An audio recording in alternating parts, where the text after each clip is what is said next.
안녕하십니까. SF플러스 자산운용에서 액티브 ETF 운용을 맡고 있는 피터 고태훈입니다. 이번에도 3월에 운용 보고를 드리기 위해서 이렇게 찾아왔습니다. 굉장히 쉽지 않은 한 달이었는데 시장의 상황을 좀 말씀을 드리고요. 운용의 경과에 대해서도 좀 말씀을 드리도록 하겠습니다. 저희가 이번 달부터는 운용 보고의 내용과 제가 항상 말씀드리는 시장에서 중요하게 생각하는 것, SF플러스의 관점의 내용을 좀 분리해서 영상으로 올리려고 합니다. 그렇게 하는 이유는 관심 있는 영역들이 좀 다르실 수 있기 때문에 저희가 앞단에서 말씀드리는 운용 보고의 내용도 조금 더 충실하게 말씀을 드리고 뒤에 있는 내용도 길이와 상관없이 조금 더 유연하게 설명을 드리고자 하는 목적이 있으니까 참고해 주시고요. 먼저 시장 상황을 한번 좀 살펴보겠습니다.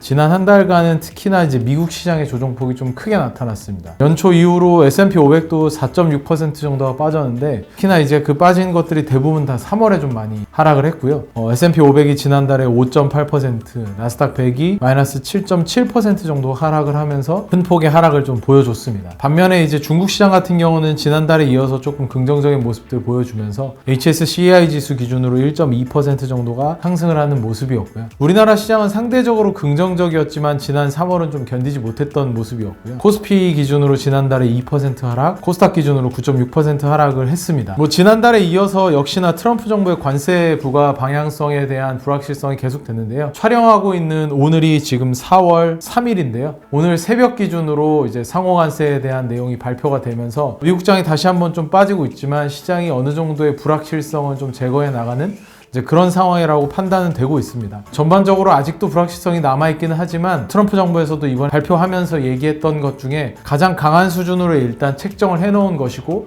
협의를 통해서 계속해서 줄여나가겠다라는 방향이기 때문에 이러한 흐름이라면 어느 정도 불확실성은 반영되어 있는 것이 아닌가라고 생각을 하고 있습니다. 그 다음에 이제 하락세가 계속되어 왔던 것 중에 테슬라라는 종목이 가장 큰 좀 하락세가 있었는데 지난달에 좀 설명드렸던 부분들이 좀 있었는데요. 미국 정부가 이제 수입 자동차 관세 부과 전망이 좀 되면서 미국 내 생산 비중이 높은 이제 테슬라 같은 경우 상대적으로는 수혜가 전망되면서 월 전체로 보면 빠지긴 했지만 월 중간부터 이 후반부에는 어느 정도 회복되는 흐름이 나타났습니다. 그리고 유가 상승이 좀 나타나면서 에너지 섹터 긍정적인 흐름이 좀 있었고요. 하락세가 워낙 큰 폭으로 나타났던 건강보험 업종 같은 경우도 일부 회복되는 흐름은 좀 보여줬습니다.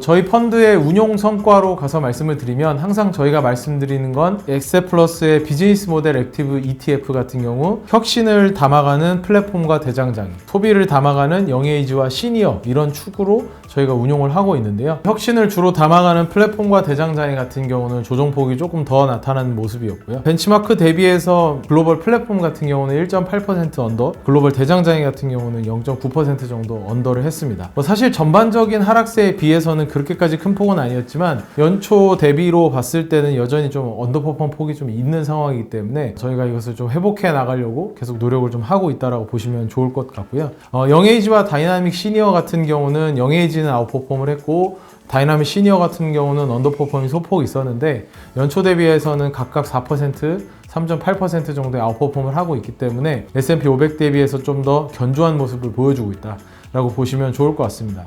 저희 포트폴리오 특징 자체가 아무래도 좀 더 안정적인 헬스케어 비중이 높은 다이나믹 시니어도 안정적인 흐름을 보여줬고 영에이지 같은 경우는 이제 사실은 전반적인 소비재는 부진을 했지만 상대적으로 저희가 포지션을 가지고 있는 중국의 소비재들 기업들은 긍정적인 흐름을 보여주면서 성과 요인에 크게 작용을 했다라고 보시면 좋을 것 같습니다. 운용 경과를 조금 더 자세하게 들여다보면서 말씀을 드리겠습니다. 아무래도 미국의 관세 이슈에 따른 글로벌 변동성이 높아지면서 전체 시장보다는 항상 제가 강조드리는 취향 소비 시장을 공략하는 기업들이 긍정적인 기여를 했습니다. 특히나 지난달에 실적 발표가 있었던 팜마트 같은 경우 저희 영상이 또 따로 있으니까 팜마트에 대해서 잘 모르시는 분들은 저희 팜마트 영상 참조해 주시면 좋을 것 같은데 굉장히 큰 폭의 해외 매출 성장과 함께 캐릭터 IP 비즈니스 모델이라는 것을 주도하는 모습을 계속해서 보여줬습니다. 해외 매출 성장이 300~400% 이상이 계속해서 나오면서 IP 비즈니스가 계속해서 성장을 하고 있음을 묘실이 다시 한번 보여주는 그런 실적을 보여줬다라고 보시면 좋을 것 같고요. 그 다음에 이제 K-뷰티 기업들도 수출 실적 호조가 계속 이어지는 흐름을 보여주면서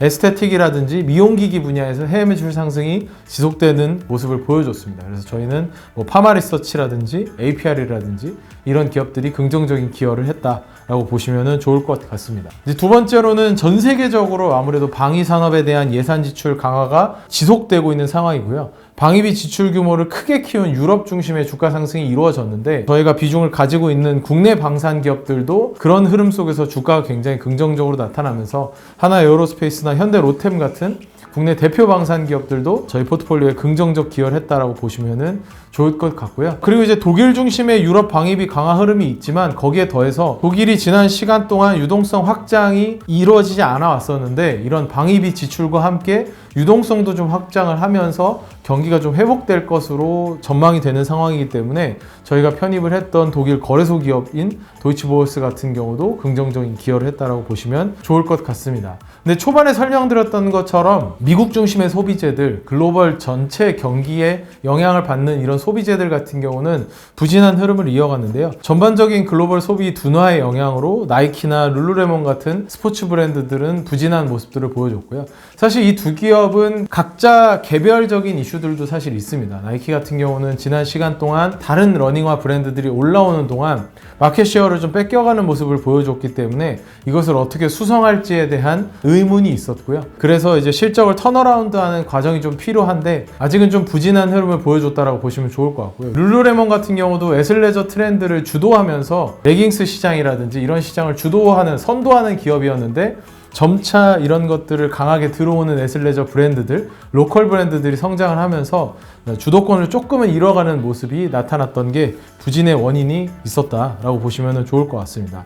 레저 소비도 동반 부진할 것으로 전망이 되면서 엔터테인먼트라든지 크루즈 같은 경우도 부진한 모습을 보여줬기 때문에 전반적으로 소비재는 그렇게까지 좋은 흐름은 아니었다. 이제 그럼에도 불구하고 저희는 액티브하게 계속해서 취향 소비를 좀 공략하면서 나가는 게 중요하다라고 생각을 하고 있고 취향 소비 시장을 공략할 수 있는 기업들, 개별 기업에 대한 액티브한 선택들을 좀 가져가려고 노력하고 있다라고 보시면은 좋을 것 같습니다. 예, 저희 뭐 비즈니스 모델 액티브 ETF들은 이러한 흐름들을 좀 보여줬고요. 포커스 시리즈들 같은 경우에는 저희 글로벌 포커스 같은 경우도 빅테크 중심의 포트폴리오가 일단 기본적으로 있기 때문에 그 부분이 상대적으로 MSCI 월드 대비해서는 부진한 모습을 보여주면서 언더퍼폼이 좀 나타났다라고 보시면 좋을 것 같고요. 차이나 포커스라든지 인도 포커스 같은 경우는 전월은 긍정적인 흐름을 보여줬습니다. 특히 인도 같은 경우는 전월 대비 지금 이제 7.5% 상승을 하고 저희가 설정한 이후에 6.5% 정도로 상승을 하면서 인도 시장에 대한 어느 정도의 저가 매수를 긍정적으로 펀드가 반영하는 모습을 보여줬고요. 차이나 같은 경우는 연초 이후에 계속되어 왔던 항생 테크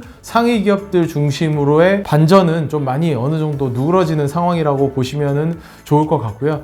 지금부터는 액티브하게 성장하는 기업들을 선별해 나가는 것이 더 중요한 구간이 될 것이기 때문에 저희가 이런 것들을 잘 선별한다면 포커스 시리즈 같은 경우에도 아웃퍼폼을 좀 더 크게 만들어낼 수 있는 구간이 아닐까. 뭐 매크로적으로는 굉장히 어려움이 많은 시장 상황입니다. 관세 이슈도 있고 여러 가지로 변화 상황이 굉장히 많은 상황이기 때문에 사실상 전 세계적으로 무역 전쟁이 굉장히 크게 일어나고 있는 상황이기 때문에 매크로적인 변화의 폭은 굉장히 크겠지만 저희는 항상 개별 기업을 중요시하고 개별 기업을 바라보고 있습니다. 2022년에도 유동성이 전 세계적으로 축소되는 흐름 속에서 챗GPT가 처음 나왔고 그때 엔비디아라는 기업이 등장을 함으로써 미국 주식시장 중심의 성장세가 이루어졌던 것처럼 지금 2025년의 구간에도 사실 이런 와우 팩터라고 저희가 많이 얘기하는데 놀랄만한 기업 성장을 이루어주는 기업들이 나타나는 것이 굉장히 중요한 구간이라고 생각을 하고 있고요. 관세에 대해서도 어느 정도 불확실성이 발표로 인해서 빠져나간 구간이라면 지금 이제 저희가 있는 4월의 경우에는 1분기 실적 발표가 있기 때문에 1분기 실적 발표를 통해서 새로운 모습을 보여주는 기업들에 저희가 리밸런싱을 한다면